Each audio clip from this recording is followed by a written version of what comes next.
ನಾವೇ ಚಾಂಪಿಯನ್. ಹೌದು, ಈ ಬಾರಿಯೂ ಕೂಡ ಆರ್ಸಿಬಿ ಕಪ್ಪನ್ನು ಎತ್ತಿ ಹಿಡಿದಿದೆ. ಸಹಜವಾಗಿಯೇ ಆರ್ಸಿಬಿ ಅಭಿಮಾನಿಗಳು ಈ ಬಾರಿಯೂ ಕೂಡ ಕಪ್ ನಮ್ದೇ ಅಂತ ಹೇಳಿ ಘಂಟಾಘೋಷವಾಗಿ ಹೇಳ್ತಾ ಇದ್ದಾರೆ. ಕಳೆದ ಬಾರಿ 18 ವರ್ಷಗಳ ಬಳಿಕ IPL ಕಿರೀಟಕ್ಕೆ ಮುತ್ತಿಟ್ಟಿದ್ರು ಆರ್ಸಿಬಿ ಆಟಗಾರರು. ಈ ಬಾರಿಯೂ ಕೂಡ IPL ಚಾಂಪಿಯನ್ ಆಗಿ ಹೊರಹೊಮ್ಮಿದೆ ಆರ್ಸಿಬಿ ಟೀಮ್. ಗುಜರಾತ್ ಟೈಟಾನ್ಸ್ ವಿರುದ್ಧ ಗೆದ್ದು ಬೀಗಿದೆ ಆರ್ಸಿಬಿ ಟೀಮ್. ಆರ್ಸಿಬಿಯ ಭರ್ಜರಿ ಬ್ಯಾಟಿಂಗಿಗೆ ಗುಜರಾತ್ ಟೈಟಾನ್ಸ್ ಧೂಳಿಪಟವಾಗಿದೆ. ಕೊಹ್ಲಿ ರನ್ಗೆ ಆರ್ಸಿಬಿಗೆ ಮತ್ತೊಂದು ಕಿರೀಟ. 156 ರನ್ಗಳ ಗುರಿಯನ್ನು ಆರ್ಸಿಬಿ ಬಾಯ್ಸ್ ತಲುಪುವ ಮೂಲಕ ಎರಡನೇ ಬಾರಿಗೆ ಕಪ್ಪನ್ನು ತಮ್ಮದಾಗಿಸಿಕೊಂಡಿದ್ದಾರೆ. ಗುಜರಾತ್ನ ಪುಡಿಗಟ್ಟುವಂತಹ ಕೆಲಸವನ್ನು ರಜತ್ ಪಟಿದಾರ್ ಪಡೆ ಮಾಡಿದೆ. ಈ ಸಲಾನು ಕಪ್ ನಮ್ದೇ ಅಂತ ಹೇಳಿ ಫ್ಯಾನ್ಸ್ ಸಂಭ್ರಮಾಚರಣೆಯನ್ನು ಮಾಡಿದ್ದಾರೆ. ರಾಯಲ್ ಚಾಲೆಂಜರ್ಸ್ ಬೆಂಗಳೂರು ಅತಿ ದೊಡ್ಡ ಫ್ಯಾನ್ ಬೇಸನ್ನು ಹೊಂದಿರುವಂತಹ ಒಂದು ಟೀಮ್.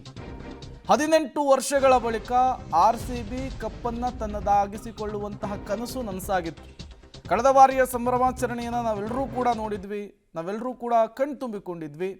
ಈ ಬಾರಿಯೂ ಕೂಡ ಆ ಚಾಂಪಿಯನ್ಸ್ ನಾಗಾಲೋಟ ಇದೆಯಲ್ಲ, ಗೆಲುವಿನ ನಾಗಾಲೋಟ ಇದೆಯಲ್ಲ, ಈ IPL ಕಿರೀಟದ ಬೇಟೆ ಇದೆಯಲ್ಲ, ಅದು ಮುಂದುವರೆದಿದೆ.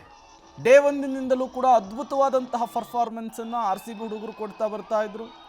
ಈ ಬಾರಿ ಅದ್ಭುತ ಪ್ರದರ್ಶನದ ಮೂಲಕ ಎರಡನೇ ಬಾರಿಗೆ ಕಪ್ಪನ್ನು ಎತ್ತುತ್ತಾ ಇದ್ದ ಹಾಗೆ, ಆರ್ಸಿಬಿ ಗೆಲುವಿನ ನಗೆ ಬೀರ್ತಾ ಇದ್ದ ಹಾಗೆ, ಬೆಂಗಳೂರು ಸೇರಿದಂತೆ ದೇಶದ ಹಲವು ಕಡೆಗಳಲ್ಲಿ ಆರ್ಸಿಬಿ ಫ್ಯಾನ್ಸ್ನ ಸಂಭ್ರಮಾಚರಣೆ ಮುಗಿಲು ಮುಟ್ಟಿತ್ತು.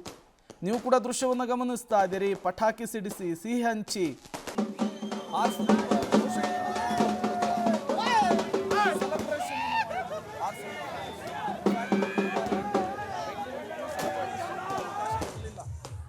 ಆದರೂ ಕೂಡ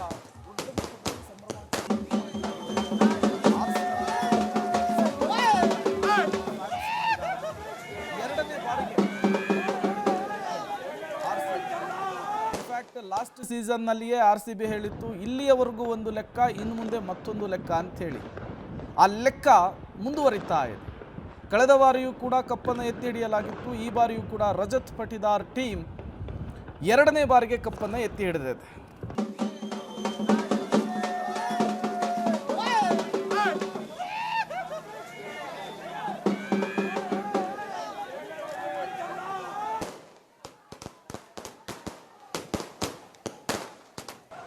ನೀವು ಕೂಡ ದೃಶ್ಯವನ್ನು ಗಮನಿಸ್ತಾ ಇದ್ದೀರಿ. ರಾಜ್ಯದ ಮೂಲೆ ಮೂಲೆಯಲ್ಲೂ ಕೂಡ ಆರ್ಸಿಬಿ ಗೆಲ್ತಾ ಇದ್ದ ಹಾಗೆ ಸಂಭ್ರಮ ಸಡಗರ ಮನೆ ಮಾಡಿತ್ತು.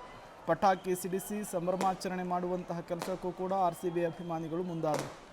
ಈ ಸಂದರ್ಭದಲ್ಲಿ ಪೊಲೀಸರ ಪರ್ಮಿಷನ್ ಇಲ್ಲದೆ ಸಾವಿರಾರು ಸಂಖ್ಯೆಯಲ್ಲಿ ಜನ ಸೇರ್ತಾ ಇದ್ದ ಹಾಗೆ ಈ ಆರ್ಸಿಬಿ ಫ್ಯಾನ್ಸನ್ನು ನಿಯಂತ್ರಿಸುವುದಕ್ಕೆ ಪೊಲೀಸರು ಹರಸಾಹಸ ಪಟ್ಟಂತಹ ಪ್ರಸಂಗಗಳು ಕೂಡ ನಡೆದಿದ್ದಾವೆ.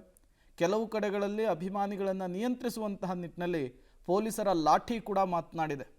ಬಿಸಿ ಬಿಸಿ ಕಜ್ಜಾಯವನ್ನು ಕೊಡುವಂತಹ ಕೆಲಸವನ್ನು ಪೊಲೀಸರು ಮಾಡಿದ್ದಾರೆ. ಈ ಮೂಲಕ ಫ್ಯಾನ್ಸ್ಗಳನ್ನು ನಿಯಂತ್ರಿಸುವಂತಹ ಕೆಲಸ ಆಗಿರುವಂಥದ್ದು. ಹೇಳಿ ಕೇಳಿ ರಾಯಲ್ ಚಾಲೆಂಜರ್ಸ್ ಬೆಂಗಳೂರು ಟೀಮ್ಗೆ ದೊಡ್ಡ ಮಟ್ಟದ ಫ್ಯಾನ್ ಬೇಸ್ ಇರುವಂಥದ್ದು. ಅದರಲ್ಲೂ ಕೂಡ ನಮ್ಮ ತಂಡ ಆಗಿರೋದ್ರಿಂದ, ಬೆಂಗಳೂರಿನ ತಂಡ ಆಗಿರೋದ್ರಿಂದ, ಎರಡನೇ ಬಾರಿಗೆ ಕಪ್ ಗೆದ್ದಿರೋದ್ರಿಂದ ಸಹಜವಾಗಿಯೇ ಒಂದು ಖುಷಿ, ಸಂಭ್ರಮ, ಹೆಮ್ಮೆ ಇದ್ದೇ ಇರುತ್ತೆ. ಅದನ್ನು ನಾನಾ ರೀತಿಯಲ್ಲಿ ಅವರ ಅಭಿಮಾನಿಗಳು ತೋರಿಸ್ಕೊಳ್ತಾರೆ. ಕೆಲವು ಆರ್ಸಿಬಿ ಗೆಲುವು ಸಹಜವಾಗಿ ಅವರ ಫ್ಯಾನ್ಸ್ಗೆ, ಬೆಂಗಳೂರಿಗರಿಗೆ, ಕರ್ನಾಟಕದ ಜನರಿಗೆ ಒಂದು ಖುಷಿ, ಒಂದು ಸಂಭ್ರಮಕ್ಕೂ ಕೂಡ ಕಾರಣವಾಗಿರೋದಂತೂ ಸುಳ್ಳಲ್ಲ. ಯಾಕೆಂದರೆ 18 ವರ್ಷಗಳ ಕಾಲ ಕಾದಿದ್ದು ಈ ಕಪ್ಪು ಬರಲಿ, ನಾವು ಚಾಂಪಿಯನ್ ಆಗಬೇಕು ಅನ್ನುವಂತಹ ಕಾರಣಕ್ಕಾಗಿ. ಸಹಜವಾಗಿಯೇ IPL ಮ್ಯಾಚ್ಗಳು ಸ್ಟಾರ್ಟ್ ಆದಮೇಲೆ ಆರ್ಸಿಬಿ ಹೇಟರ್ಸ್ಗಳು ಜಾಸ್ತಿಯಾಗಿ ಇನ್ನೂ ನಿಮಗೆ ಕಪ್ ಬಂದಿಲ್ಲ ಅನ್ನುವಂತಹ ಮಾತುಗಳನ್ನೆಲ್ಲ ಆಡ್ತಾ ಇದ್ರು.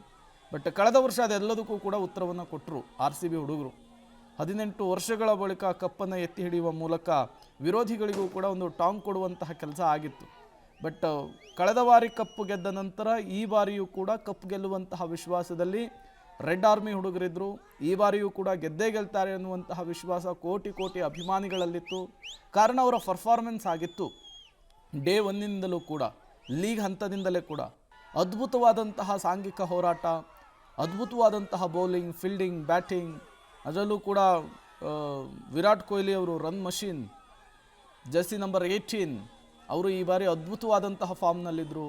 ಕ್ಯಾಪ್ಟನ್ ರಜತ್ ಪಟಿದಾರ್ ಅವರ ಅದ್ಭುತವಾದಂತಹ ಬ್ಯಾಟಿಂಗು, ಕ್ಯಾಪ್ಟನ್ಸ್ ಕೌಶಲ್ಯ ಇವೆಲ್ಲವೂ ಕೂಡ ಈ ಬಾರಿ ದೊಡ್ಡ ಮಟ್ಟದಲ್ಲಿ ಇಂಪ್ಯಾಕ್ಟ್ ಆಗಿದೆ. ಹಾಗಾಗಿಯೇ ಚೆನ್ನೈ, ಮುಂಬೈ ಇಂಡಿಯನ್ಸ್ನ ನಂತರ ರಾಯಲ್ ಚಾಲೆಂಜರ್ಸ್ ಬೆಂಗಳೂರು ತಂಡ ಸತತವಾಗಿ 2ನೇ ಬಾರಿಗೆ ಕಪ್ಪನ್ನು ಎತ್ತಿ ಹಿಡಿದು ಸೆಲೆಬ್ರೇಷನನ್ನು ಮಾಡಿರುವಂಥದ್ದು.